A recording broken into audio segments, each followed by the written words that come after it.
Pwede pa rin maghain ng mga panukala si Senadora Laila de Lima kahit nakakulong. Ayon ito kay Senate President Coco Pimentel.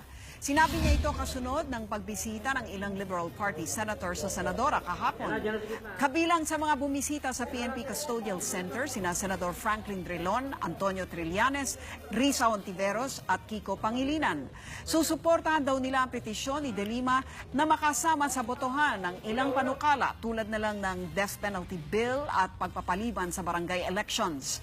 Pero sabi ni Pimentel, limitado pa rin ang pwedeng gawin ni de Lima. Gayunpaman, hayaan na lang daw ang mga abogado niya na umapela sa korte. Samantala, mariing tinutulan ni Pangilinan ang panukalang ibaba sa 9 na taong gulang ang edad ng mga maaaring panagutin sa batas. Umaasa raw siya na makausap ang Pangulo tungkol sa issue. Wala pang 2% ng crimes ay committed by minors. In other words, 98-point-something% ay adult offenders. So paano magkakaroon ng laganap na lawlessness kung wala pang 2% ng lawlessness ang nakukumit nitong mga minors? Mga bata daw ginagamit ng sindikato. Yung sindikato huliin mo. Akala ko ba magaling sila sa law enforcement, 'di ba? Sa peace and order. Huliin mo yung sindikato.